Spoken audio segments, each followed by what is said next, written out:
नमस्कार दोस्तों, स्वागत है आपका हमारे YouTube चैनल में। कहानी में आगे बढ़ने से पहले आप हमारे चैनल पर नए हैं तो चैनल को सब्सक्राइब जरूर करें और बेल आइकन पर क्लिक करें ताकि आने वाली नई कहानी की नोटिफिकेशन आपके मोबाइल पर सबसे पहले पहुंचे। तो चलिए बढ़ते हैं कहानी की ओर। सेठ गिरधारी लाल कालीवन गांव का जमींदार था। उसके पास ढेर सारे खेत थे जिन पर काम करने के लिए उसने बहुत से मजदूर को बहलाकर रखा था।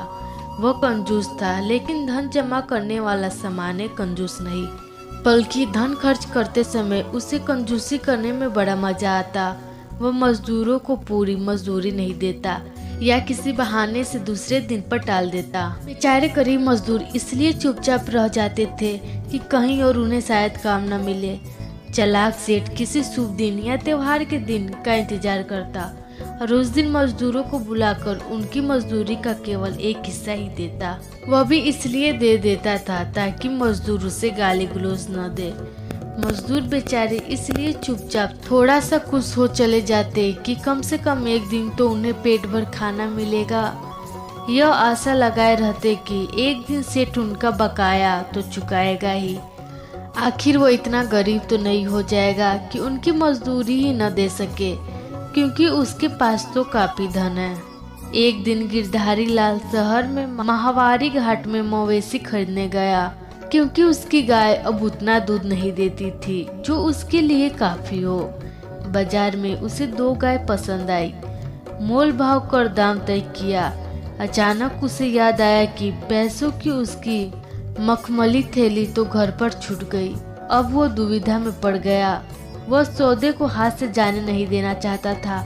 वह जानता था कि मवेशी का सौदा अगर कल का इंतजार नहीं करेगा और किसी के हाथों गाय बेच देगा।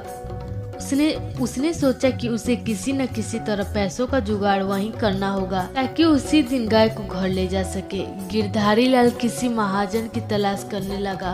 बाजार के पास ही उसे एक महाजन मिल गया, लेकिन किसी जमानत या सुरक्षा के बिना उधार देने को तैयार न था। सेठ के पास उस समय सोने का मुठ वाली कटार थी जो उसे उसके दादाजी ने भेंट की थी। घर से बाहर जाते समय डाकुओं के डर से वह उसे हमेशा अपने पास रखता। सेठ गिरधारी लाल ने अपनी कटार दिखाते हुए महाजन से कहा, यह हमारी पुश्तैनी कटार हमारे दादाजी की भेंट है। यह हमारे लिए अमूल्य है, साथ ही इसकी मुठ सोने की है, लेकिन लाचारी है, इसलिए इसकी जमानत मैं देने को तैयार हूँ। महाजन कटार की जमानत पर उसकी जरूरत भर ऋण देने को तैयार हो गया। धारी लाल ऋण लेकर और कुछ दिनों में ऋण लौटाकर कटार वापस ले जाने का वादा करके बाजार चला गया और उन गायों को खरीदकर अपने घर ले गया। गिरधारी लाल कई सप्ताह बल्कि कई महीना तक महाजन को ऋण चुकाने नहीं आया। महाजन धीरज के साथ इंतजार करता रहा और सोचता रहा कि सोने की मुठवाली कटार का क्या करे। क्या उसे बेचकर सूद के सारे ऋण का पैसा वसूल ले? लेकिन महाजन से कटार कौन लेगा?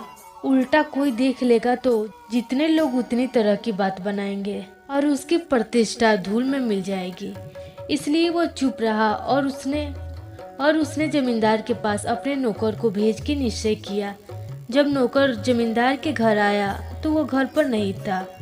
नौकर वापस चला गया। कुछ दिनों के बाद उसे फिर जमींदार के पास भेजा गया, परंतु इस बार भी वो जमींदार से नहीं मिल पाया, क्योंकि यह बीमार होने के कारण सो रहा था। जमींदार के नौकर ने महाजन के नौकर को वापस भेज दिया। महाजन इस आशा से कि जमींदार मेरे नौकर के जाने का संदेश पाकर ऋण लौटाने के लिए स्वयं आ जाएगा, कुछ और दिनों तक धैर्य पूर्वक सब सहता रहा। उसके बाद निराश होकर उसने एक योजना बनाई। जब अगली बार नाई सुखराम उसके बाल काटने आया तब उसने उसे सारी कहानी बता दी और साथ में यह भी कहा कि उसकी कटार कहीं गायब हो गई है। अच्छा यही होगा कि जमींदार ऋण वापस कर अपनी कटार न ले। महाजन जानता था कि नाई खबर फैलाने में माहिर होते हैं और उसके द्वारा शीघ्र ही यह खबर सब तक पहुंच जाएगी कि जमींदार ने ऋण अभी तक नहीं चुकाया और महाजन को जमानत में दी हुई उसके सोने की मुठ वाली कटार गायब हो गई है। सचमुच ऐसा ही हुआ। यह खबर आसपास के गांव में सब जगह फैल गई। जब वह नाई बाल काटने के लिए जमींदार के घर आया तब उसने यह खबर उसे भी सुनाई। गिरधारी लाल को अब तक इस बात पर शर्म महसूस नहीं हुई थी कि उसने महाजन का ऋण नहीं चुकाया, क्योंकि इस रहस्य को उसके अलावा कोई नहीं जानता था। लेकिन अब उसने अनुमान लगाया कि बहुत से ग्रामीण को उसके ऋण के बारे में पता चल गया होगा। इसलिए उसने अपनी प्रतिष्ठा बचाने का निश्चय किया कि वह महाजन के पास जाकर यह कहेगा कि पैसे वापस लेने हैं तो कटार लौटाओ।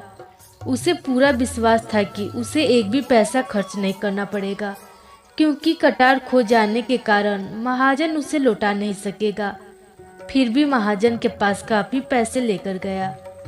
महाजन के घर पर जब जमींदार को यह बताया गया कि उसकी कटार की चोरी हो गई तो उसने खूब हो हल्ला किया। किसे विश्वास होगा कि महाजन जमानत के लिए कटार रखेगा। उसने ऊंची आवाज में चिल्लाते हुए कहा।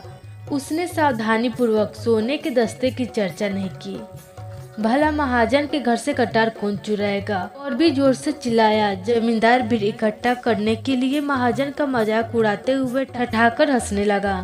अब सड़क पर काफी भीड़ हो गई। तब जमींदार ने महाजन से कहा, क्यों नहीं घर के अंदर आकर कटार की खोजबीन करते। उसे यह उम्मीद थी कि महाजन अंदर जाकर शीघ्र ही बाहर आ जाएगा और उसे यह कह देगा कि हिसाब बराबर हो गया और इस तरह ऋण का एक भी पैसा वापस नहीं करना पड़ेगा। महाजन दबते सहमते अंदर गया और बहुत देर तक बाहर नहीं आया। गिरधारी लाल बार बार अपनी मखमली थैली निकालकर दिखा रहा था, जिससे भीड़ को यह विश्वास हो जाए कि यह ऋण के पैसे ईमानदारी पूर्वक लौटाना चाहता है। वह इस प्रकार अपनी खोई प्रतिष्ठा विवाह को लौटा सकता है। अचानक महाजन अंदर से आते हुए बोला, सेठ जी, आपकी कटार मिल गई। यह रही। मैंने इसे सुरक्षित रूप से रख दी थी, लेकिन कहाँ रखी थी यह मैं भूल गया था। क्या अब आप मेरा ऋण लौटा सकते हैं, जो बहुत दिनों से बकाया था? उसने भीड़ को सुनाते हुए आखिरी शब्द पर जोर देते हुए कहा। गिरधारी लाल को लाचार होकर सूद सहित ऋण के सारे पैसे भुगतान करने पड़े।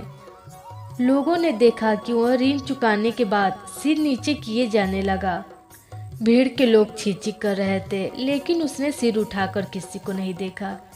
गिरधारी लाल को एक सीख मिल गई।